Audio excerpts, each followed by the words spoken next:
going on, YouTube universe? Welcome to the Hip and Shoulder, where we discuss everything Australian rules football, and it is that time of the week, ladies and gentlemen, footy tipping time. Round 21 kicking off later tomorrow night, and with only a handful of rounds to go in the home and away season, I'm dreading the off-season quite extensively. I hate the off-season. Apart from the trade period, the draft period, getting to watch a little bit of AFLW, the lull between having football dominate our screens to then not seeing any football at all for months on end, it terrifies me deep to my core. But before we can get our tips in for tomorrow night and the weekend following, we need to take the time to reflect on round 20. And I tipped 6 out of 9.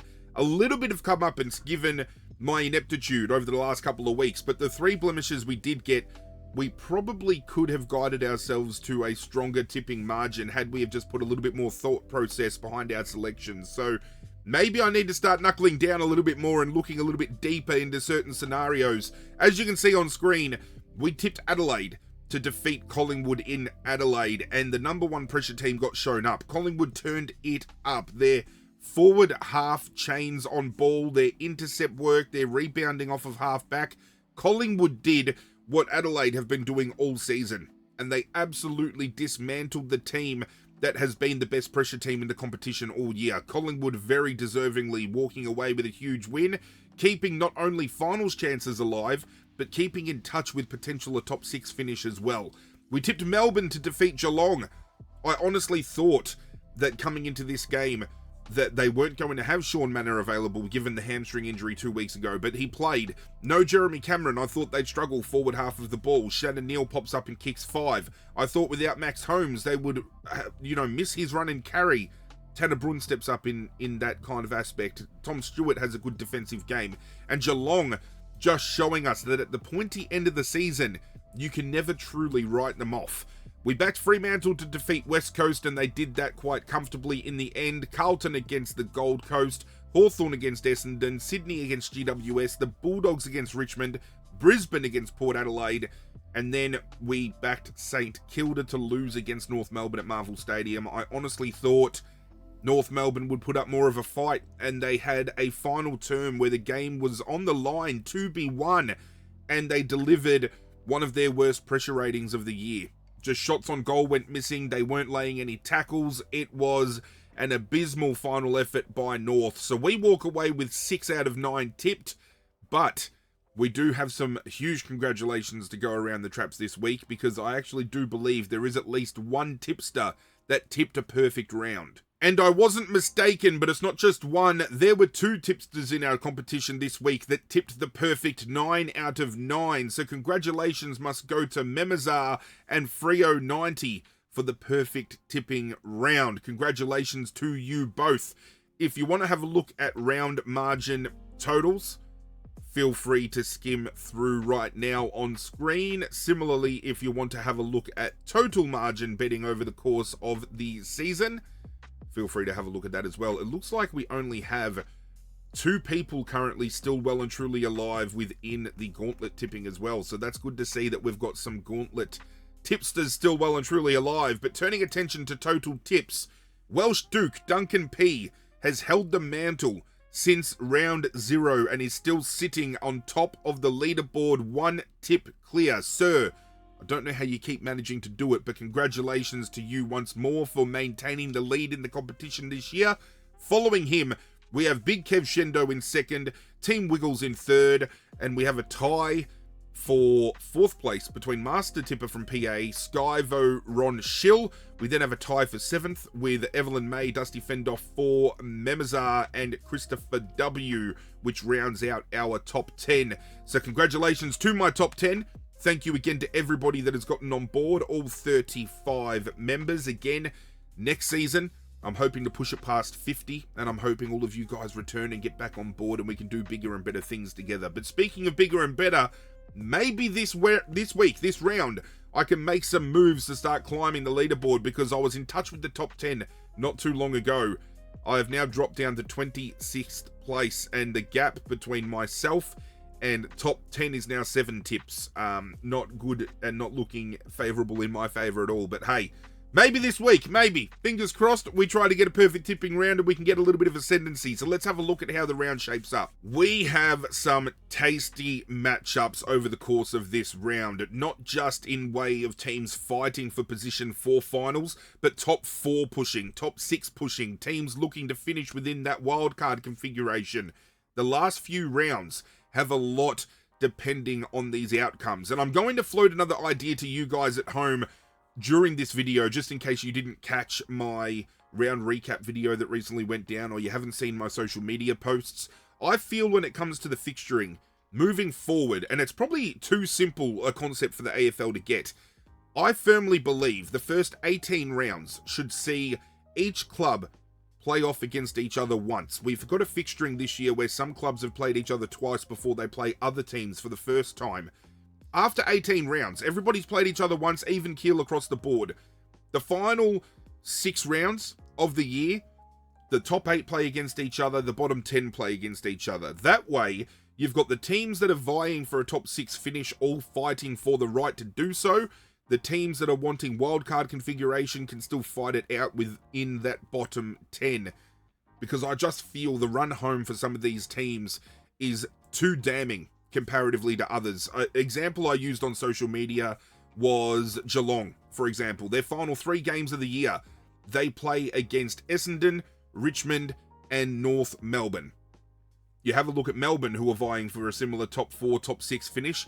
They have to play Fremantle, they have to play Port Adelaide, they have to play other teams that are contending for wildcard spot, for final spots. And I think there's a bit of a gap that's few and far between. Hawthorn, for example, huge percentage boost over the last couple of weeks because they've absolutely bullied Richmond and Essendon, while other clubs fighting within that spot have to fight teams that are similarly fighting for said spot. So I just think fixturing can be a little bit better, but this fixturing, this particular week, at least features what I'm trying to get across. These teams that are vying for spots, fighting against each other, and as a neutral, that's exactly what you want to see at the pointy end of the year.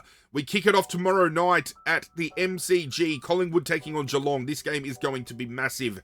Geelong have won their last 2 games from 5, but Collingwood are on a bit of a rip. They have not just won their last 5, they have won their last 6. However, Geelong have defeated Collingwood the last 3 times they have gone head-to-head, including a hit-out earlier this year, which saw them win by almost 10 goals. They blew it out to a big margin, Geelong, but that was with Jeremy Cameron still in the team, with Max Holmes in the team. It's a different lineup, it's a different look, and I think those players out lends to Collingwood really pushing for a win here. I discredited Collingwood heading into the Adelaide game, and they beat Adelaide at their own game. The pressure game was huge from Collingwood, and I feel they will really take it up to Geelong in this game. O'Shane Mullen probably runs against Nick Dacos and shuts him down, though.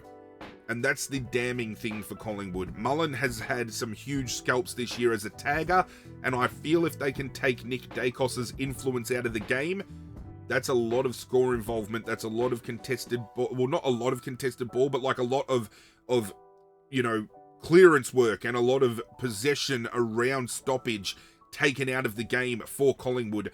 So I'm going to back Geelong, and I'm going to go Geelong by 19 points. I think it's going to be a close contest, and I'm probably writing Collingwood off more so than I should be, because I did the same thing last week, but I just think the Cats are going to be too strong in this instance. We then move on to Friday night, back to only 1 game. Thank Christ for that. Fremantle hosting the Bulldogs at Optus Stadium. Again, huge hit out here. The Bulldogs are wanting to finish at least in that top 6 so they can guarantee a finals position. Fremantle, few games clear on top of the ladder, can push that lead out even further. You can see on screen, Fremantle did drop that 1 game a couple of weeks back, and similarly, the Bulldogs are on the same kind of winning streak, but it has been Fremantle the last 3 outings. Once more, earlier in the season at Marvel Stadium, Fremantle managing to run away with a 12-point victory. But I think just being at home, given the form that they are currently running in comparatively to where they were at when they played the Bulldogs, locking in Fremantle at home. And this is going to be at least a 4-goal win. We kick off on Saturday at Marvel Stadium. St Kilda hosting Sydney. Sydney have won 2 of their last 5. St Kilda have won 3 from their last 5. But from their last 3 outings, Sydney does have the edge. 2 of their last 3 outings have seen Sydney walk away with a win, including a win earlier this year by margins. It was a very close finish, and we saw that during that period of time where Sydney managed to just fall over the line against St Kilda and Port Adelaide in back-to-back weeks. So we know St Kilda will be up for the fight. But with Errol Goulden back in this lineup, with a little bit more drive out of that midfield, with Charlie Curnow now hitting his straps a little bit harder, I find it hard to think Sydney aren't going to come down here and do a little bit of damage. Being at Marvel probably opens up the door for St Kilda to get a win here, and Rowan Marshall coming off of being a late out last week maybe brings him back into the game fresh-faced, but I just think Sydney are going to be too tall an order and should walk away with a comfortable win this time around. We then go down to UTAS Stadium. Both teams familiar with the location, but it is Hawthorn taking on North Melbourne. Hawthorn have defeated North their last 3 outings, with North Melbourne dropping 4 of their last 5, and the Hawks winning 4 of their last 5. This is another win for the Hawks. They're just, I think, very fortunate again with fixturing that they run into Richmond, Essendon, North Melbourne back to back to back. They get big opportunity to percentage boost and work their way up and get a top 4 finish, which locks in a second chance come finals. And when they move the ball, they look absolutely incredible when they do so. They're all in a good, rich vein of form, and very hard to back against them in this particular game, especially with North Melbourne last week failing to deliver any semblance of pressure in that final term. Port Adelaide host GWS at Adelaide Oval. This is an interesting game, actually, because both teams have only won 2 of their last 5. No Finn Callaghan now in this midfield for GWS. We know they're already struggling around, different positions with some injuries as well. No Toby Green, no Finn Callaghan. Does Jesse Hogan play? I don't even know. This is going to be a tough ask for GWS. I can still see a realm where they win this game, and 2 of their last 3 games has seen them win against Port Adelaide. Both teams have only won 2 from their last 5 collectively for the season as well, so they're both similarly placed, but it's funny. GWS win this game, and they're still in touch for a wildcard round spot. And I just don't know how I feel about this. Port Adelaide got bullied by Brisbane last week, but similarly, GWS got bullied by Sydney, so you don't get much of a scope of where these teams are going to be at. Obviously, Port Adelaide missing Zach Butters, but now GWS go into this game without Finn Callaghan. You're going to have a midfield that's going to be purely dependent on Clayton Oliver versus a midfield that's purely dependent on Jason Horne-Francis. Going head-to-head, I don't know where I sit here. I want to say, as an upset tip, GWS here, because GWS do this kind of thing. They've struggled against, particular teams and overperformed against others, and it seems to be the teams underneath them, though, that they struggle against, which means Port Adelaide, on paper, win this game. And I think defensively, they're more sound around the contest. I'm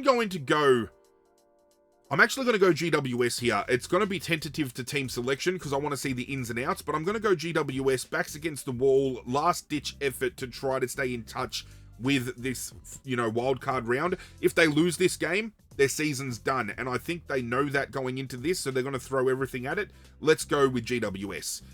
Saturday rounds out with Carlton taking on Brisbane at Marvel Stadium. Very hard to see Brisbane dropping this game. They have won their last 3 head-to-head battles, including a fight earlier this year. Brisbane have won their last 5 on the trot, even more so than that. And Carlton have won 3 from their last 5, but have been found out around the contest. When they come up against teams that have a strong clearance game in the midfield, they struggle. And Brisbane are one of those teams that can absolutely dominate at stoppage. So we're going to go Brisbane on the road to pick up a big win against Carlton. The first of 3 on Sunday sees Richmond hosting West Coast at the MCG. Richmond has won our last 3 head-to-head battles. Very close contest earlier this year. Both teams, though, having been belted from pillar to post, but West Coast have shown more. West Coast have shown a lot more. Richmond have shown statistically that they can match other teams, but just with output on scoreboard especially, we've struggled. I am going to back my boys to win this. This is our only winnable game for the rest of the year, and I'd be stupid to not tip Richmond here and go with my gut, especially knowing a lot of people in my competition are going to go with West Coast, so maybe this could be my point of difference. I'm just hoping a win here. Some people are speculating that, you know, Richmond losing is more integral to our probably performance moving forward. We finished with the first pick overall. Do we use that to get Zach Butters? Do we get Van Hutton from the draft, that generational ruckman? I don't know where we're going to land here. I don't know which boat I sit in, whether or not the win is more important than a draft pick. I feel right now, with the confidence levels at where it's at, I feel a win is more important. But we've seen historically with teams in this position, they've won games where they could have finished last and they've fumbled picks. Notably, recently, North Melbourne being floated around as the fact that they could have both had Harley Reid and Nick Watson drafted to their team had they fumbled a game that they ended up winning. But let's go with the Tigers. Just fingers crossed we can get a little bit of ascendancy here. Gold Coast are hosting Melbourne at People's First. Melbourne. I'm going Melbourne here. Gold Coast have dropped severely. They're looking at a potential bottom 4 finish. Melbourne have won 3 of their last 5, with Melbourne only defeating Gold Coast, however, once out of their last 2 outings. Once, though, was earlier this year. Gives me enough faith to back Melbourne. Gold Coast, they've been in the media a lot this past week. They've had a lot of attention from neutral supporters with their fall from grace. Melbourne played very well against Geelong last week, and I feel Melbourne's, again, contested work around the stoppage, forward half of the ball, I think they're better placed. I'm going Melbourne on the road. Final game of the round, Marvel Stadium, Essendon hosting Adelaide. This is going to get ugly. I'm going Adelaide. We don't need to have a look at any other statistics. We know how well Adelaide have been running. They got pantsed against Collingwood. They're going to want to find a little bit of integrity back after that loss, and I think they beat Essendon by at least 10 goals. It's going to be bad. It's going to be bad. Could Essendon prove me wrong? I fucking hope so. If Richmond get up and win, the only thing I can hope for is Essendon upsetting Adelaide at Marvel, and we can still get a win and still keep number 1 pick. Ideally, that would be best scenario. But we're going with Geelong, Fremantle, Sydney, Hawthorn, GWS, Brisbane, Richmond, Melbourne, and Adelaide. And with that, today's video has come to an end. Do thank you guys for joining me. Do leave a like down below to help myself out just a little bit. And if you haven't already and you want to get on board the community we are piecing together here, hit that subscribe button as well. But that's it from me, guys. I'm out of here. Good luck to your teams this weekend. And as always, I will catch you guys next time.